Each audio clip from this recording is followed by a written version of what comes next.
Today, I have one mission. Prime rib is one of those things you either love or you hate it.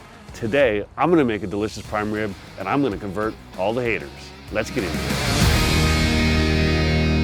it. What's up, barbecue fans? Welcome back to Patio. My name's Jake. You're watching Roman Cook. Today on the channel, you can see we've got the Kamado and the Yoder. That means we're doing two delicious prime ribs. Now listen, I'm on the side of prime rib where I think it's kind of overrated. Just want to get that up front. A lot of people are going to disagree with me, my father included. However, it's one of those things where people use horseradish, they use a red wine sauce or a gravy or au jus or something to give it some flavor. I mean, it's tender, it's juicy, but it kind of lacks in the flavor department as far as I'm concerned, and it's not something that I cook very often. However, recently I decided I was going to make a delicious prime rib on my offset, and I'm going to steal a couple things that I did there because it turned out phenomenal, and actually I thought it was one of the best prime ribs I've ever had. So before we can do that, we got to fire up the Kamado. Let's get into that right now. We've got two different kinds of wood we're going to use today. I'm going to use some oak from my friends over at Cutting Edge Firewood. Been using them for years, but recently Bear Mountain came out with some wood chunks, and I've got some cherry. So I'm going to mix in some cherry in there. Cherry's going to give it a nice color and a little bit of sweetness. But as you can see, these guys are all very similar size. We're going to use a couple of those as we mix them with our oak. Before we can do that though, let's get this guy started. So today we're using some focal charcoal. What we're going to do is we're going to mix in a little wood at the bottom. That way we're going to get smoked the entire cook. Additionally, what's going to happen is the wood's going to get on fire, and as it burns, it's going to burn through some hot lump, and that'll kind of double burn that smoke, make sure we've got some nice clean smoke. I'm going to put one block of cherry on the bottom and one block of oak on the bottom. So we're only using the half basket today. That's all we're going to need. This is going to be our cold zone. There'll be no heat here. We're going to put our prime rib over here, and we're going to have our lump burning on this side with some wood. Let's get some fogo in there. And I'm going to bury a piece of cherry near the top here, and we'll bury a piece of oak as well in our wood here. Now the cherry, that's going to give us some background color. It's also going to give us a hint of sweetness, and the oak has a nice mild smoke flavor. So together they're going to make some delicious smoke flavor. Get our grill gun out here.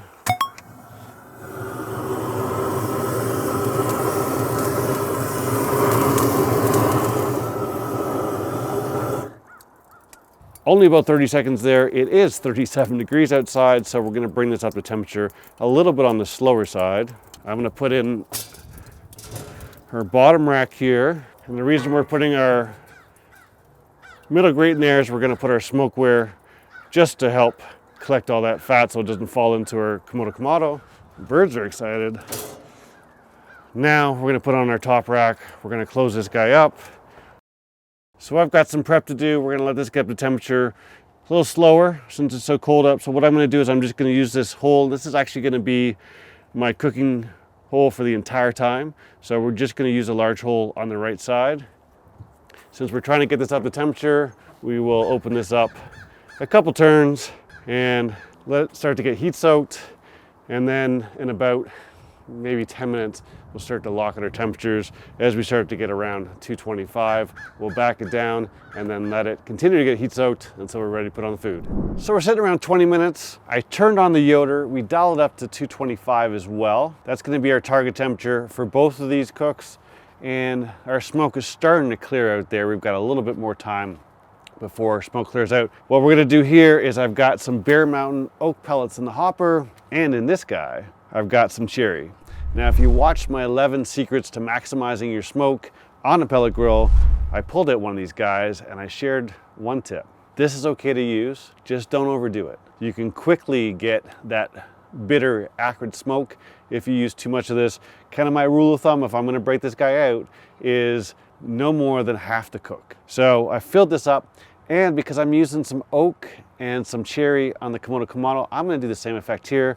I've got 100% oak in the hopper and 100% cherry here. So we're gonna light this guy up and give it a chance to get going. put it down here on the bottom right. Just get out our torch.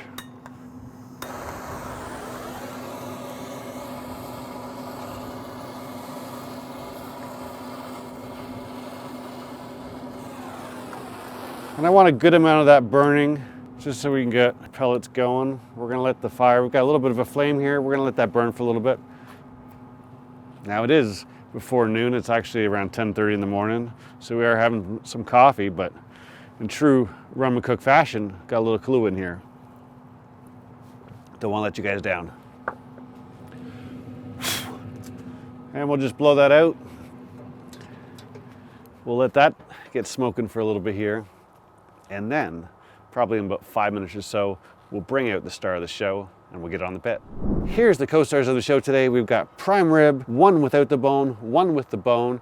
Now look, you can do prime rib however you want. You can buy it with a bone. You can actually cut the bone off, remove a bunch of that fat, season it on the inside, and then tie back on the bone. I've done it all three ways. Today, I'm just giving you two options. And now, we're trying to make this a flavorful prime rib. So we're layering on flavors. First, what we're doing is we're mixing two kinds of wood so we can get some sweetness and some nice smoke in there. Then the next thing we did is we dry brine these. And what did we do here? So 18 hours ago, I mixed up some pepper with my pepper cannon, some salt, and some garlic.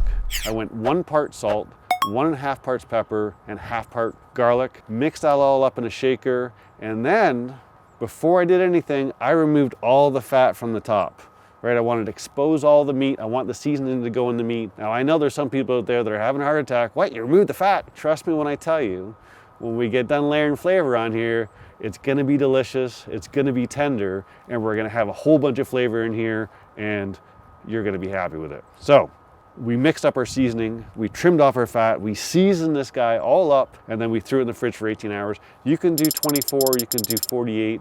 24 is really ideal. You can go a little bit more if you want a little bit more flavor. I didn't quite make it to 24, but we're gonna be okay with 18. And now what we gotta do is we're gonna put some thermometers in here for a couple reasons. Number one, I wanna see how long they're gonna take. And number two, I'm actually taking my dog for a walk, and we're going to be gone for a while because he's a slower walker as he's getting older, and I'm going to be gone an hour and a half. So I want to make sure I can track my cook. So going to use my meter block today, and I did not charge. I found my meter 1 probe with the dishes there, so it's not charged. So we've got 1 and 2 here.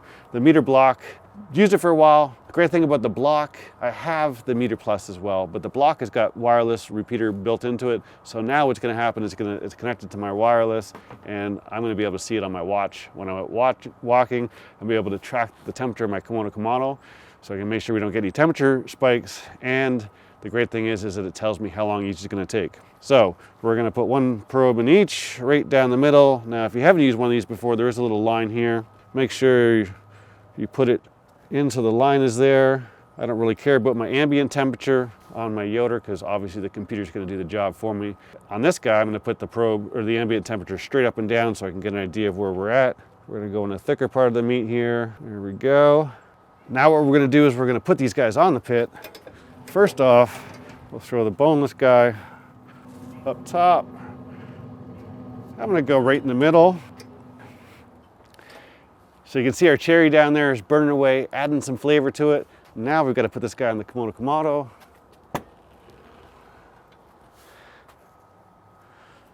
And we're going to center that right over our smokeware pan. Close it up. And to give you guys an idea, I have left this guy in the big hole like we talked about in the beginning, and we are about 1/4 of a turn. Now remember, that's dome temp right now.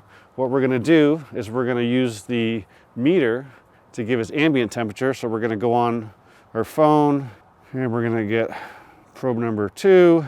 We're gonna go set up a cook. We're gonna go beef, roast, rib roast, and we're looking for about 132 today. So I'm gonna set this to 132. We'll go back, get the other probe, 3.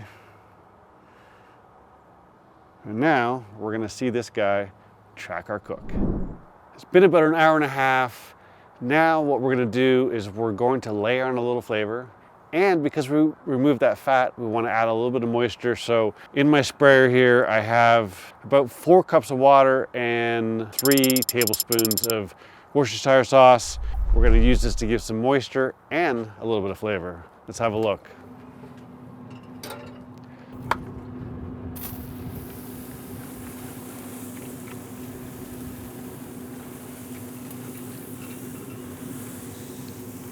Give that a good liberal spray, and let's have a look at our Kimono Kamado.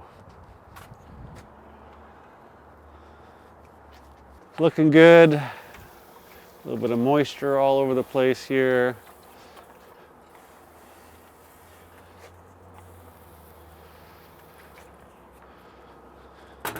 That guy's looking real good. We're gonna let these guys keep on going. It's gonna be about another hour and a half before we pull them off, and we'll get on to the next steps. So our meter is telling us to remove the prime rib that's on the Kimono Kamado. Let's do that now. And as you can see,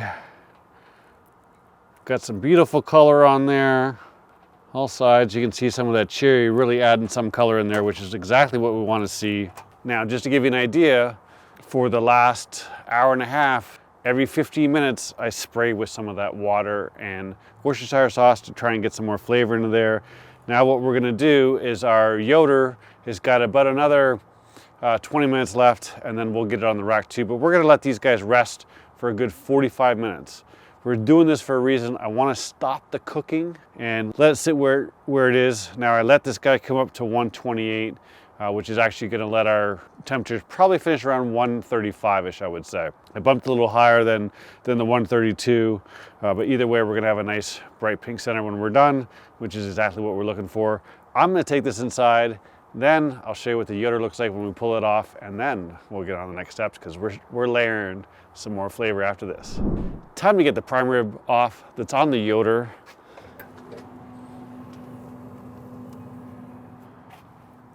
Again, great color all over, looking tasty. Now the one thing you might notice is that we still got smoke pouring out of this. So I lit the smoke tube, took the dog for a walk. When I came back and checked on things an hour and a half later, the smoke tube had gone out. I didn't let it burn long enough. So when you light it, let it burn for a good 5 minutes. And that'll get more pellets burning, and then it'll keep going. So instead of having smoke for the first hour and a half, I had smoke for the last hour and a half. So same effect, but you can see that's how we got some red color there, and just looking gorgeous. So now what we're gonna do is we're gonna let these guys rest for a good 45 minutes, and then we're gonna layer on some more flavor.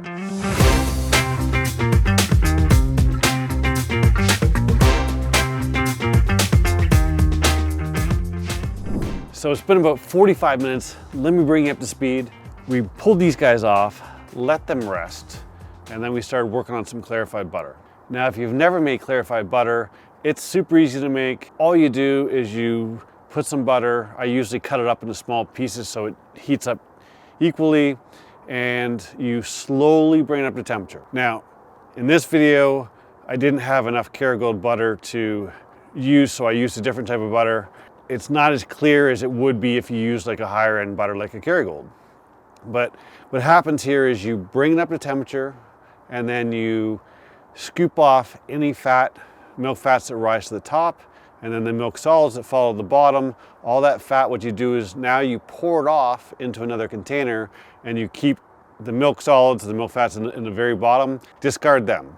And we want between the top and the bottom, and you end up with this clarified butter that is delicious. It's got none of the fats in it, so it can go to a real high temperature. And then what I did is I took some time, we tied it up, and I just simmered it in there for about 5 minutes. It's been sitting in there for about another 10 minutes. And then what I did, another layer of flavor, flare as well if you like. Anyhow, we used our thyme brush here, and we just put some over top of it. Now this has been sitting about 10 minutes with some butter on it. I mean, if you could smell what I can smell right now, I could stop the video and just eat this up, but we still want to do some more. So now we've got another layer of flavor on there, some thyme and some butter. Thyme and beef goes really well together. Gonna give this another coat. And now what we're gonna do is we're gonna throw this over some high heat. We're done cooking. Both these got up to about 135 for their final temps, which was fine. But now we're gonna add our final layer of flavor, easy for me to say, and we're gonna sear these over some high heat. Now let me talk to you about the Kamado. We're almost at 600 degrees now, and if you noticed in the beginning, I used a half basket. Now normally if I'm only smoking for 4 to 6 hours, I'll use a quarter basket, but the reason why I wanted a half basket is because I knew I needed some extra charcoal when we brought it up for our searing time, and if I only had a quarter basket, I wouldn't have enough to get the temperature up. So what we're gonna do now is we're gonna throw this on. Now the other thing that I'm doing is I'm gonna sear this on the top rack, right? I'm not going directly over, we're gonna slow sear it. So I'm gonna get some nice charcoal flavor in there, and it's gonna be over the heat a little bit longer, so we're gonna warm up the inside, and it's gonna be delicious. Let's sear this one first. As you can see, we are screaming hot. First thing we're gonna do is we're gonna do the side here. Now this is hot enough that we're gonna get a good sear on it, but we're not gonna char the heck out of it in like 2 minutes. I wanna give it some time to get some extra flavor. But we got all this butter made, so don't be afraid to use it. I'm gonna close it and keep the heat in. We'll give that about a minute and we'll see if it's time to turn it. All right, let's see what we got. That is about a minute. Oh, look at that. Great color. We're gonna go a little bit longer.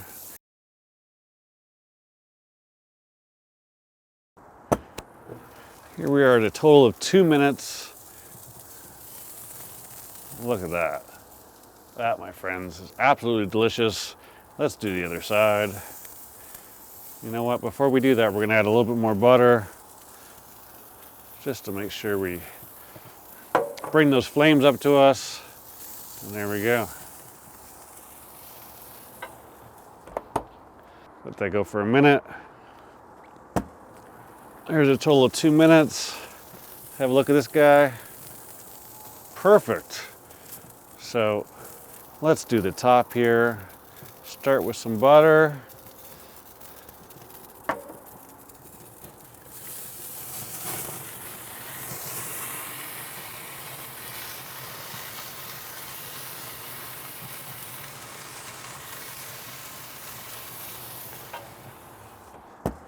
It's about 1 minute and 45 seconds, I think, because we got some extra fat there. We're good. I am gonna hold this up like this for a little bit, which I'm gonna use some tongs for because we're gonna melt our gloves.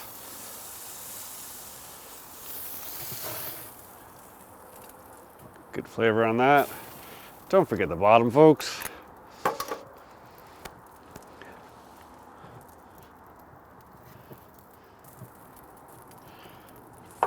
Our fire's ripping right now, so it's only actually gonna take a minute here.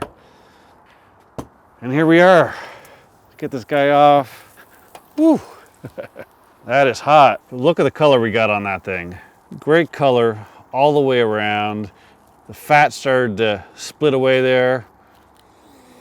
Man, that smells friggin' delicious. So here's what we're doing. This guy's gonna go in and stay warm, and then we're gonna focus on this guy. So right about now, I'm sure you're wondering how we're gonna finish this one off. Now the Yoder, you can remove the diffuser plate and you've got direct access to the firebox. However, this is a larger piece of meat, so we're gonna do something a little different. Enter our Grill Blazer sous vide gun. Now you guys have seen the normal one, which is a little bit longer, but I bought this, I don't know, probably almost 2 months ago for a couple videos that I'm gonna be working on. This is the first time we're actually gonna use it, but the difference is we've got a plate here so that it's a more targeted fire, and it's about half the BTUs of the other one. So still works the same way. We open up our valve. one nice thing about when you're filming at night, you can actually see the fire. But what we're gonna do is we're gonna sear this using our sous vide gun, and we're going to, as my butter's gotten a little solidified, I'll probably warm that up a little bit, but we've got a good coating here, and now we're gonna give this guy a full treatment all around the outside. What we're gonna do is we're just gonna put this on the top rack. So I've got an area to work with.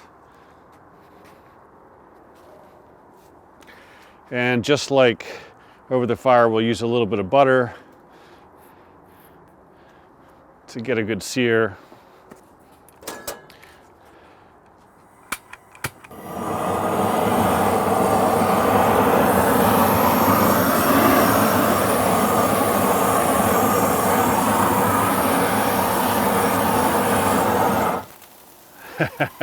Now, as you can see with this, it doesn't take nearly as long. That's why we did it last.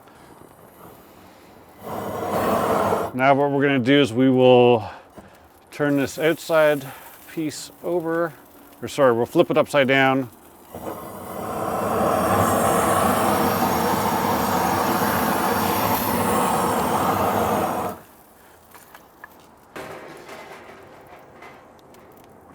Put a little butter on the bottom because the bottom has not seen butter yet.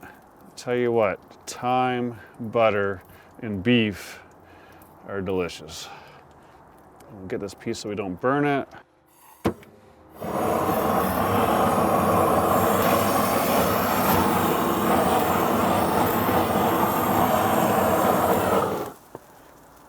And just like that, sizzling away and done. Pull this guy off so you can have a look at it. But we've got some great color, little char. Again, the fat split there with the heat.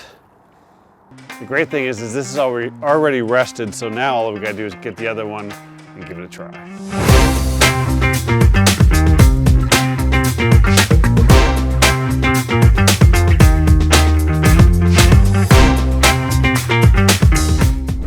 The moment is finally here. Time to cut into these bad boys and have a taste. I mean, look at that color. A little different than your traditional prime rib, but I said we're kicking up a notch. We've got lots of layers of flavors on here. I mean, first off, we're gonna take this off the bone.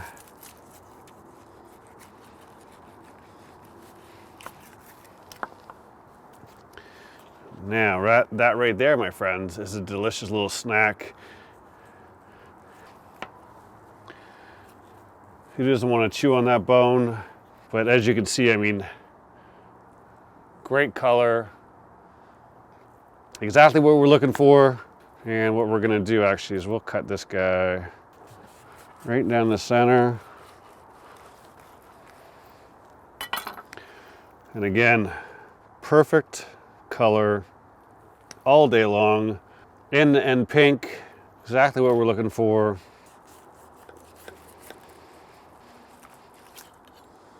Hands are slippery from all the juice. Look, if you've got someone on your list, or maybe it's just you that loves prime rib, this is gonna knock your socks off. There's no doubt about it. My stomach literally just started growling when it saw this. I should have brought out a different knife. This knife is not very sharp.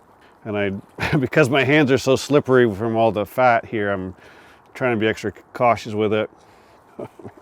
Time to get this knife sharp, and that's crazy. Now, the outside is gonna have a little bit of texture because we put some fire on that. That's what we're looking for. This is the boneless.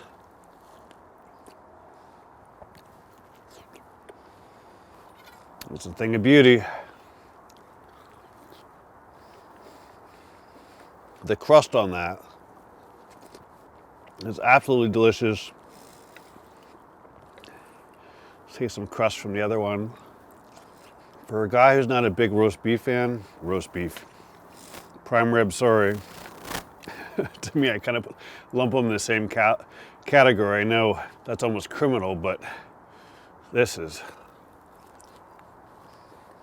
just delicious. I just want to have a little, I don't want to ruin the whole thing, but I do want to have a little bit of piece. Even on the outside, you can see nice color, but I just want to have a piece with all the crust on the outside. Great flavor. The crust is amazing. A lot of steps in this one, but I guarantee if you try them all, it's going to be delicious. You're going to thank me. With that being said, thanks for watching. If you're not subscribed yet, please do so below. If you haven't figured out exactly what you're doing for your holiday dinner, this is the one that the entire room is going to be talking about for weeks to come. Thanks for watching. I'll see you soon.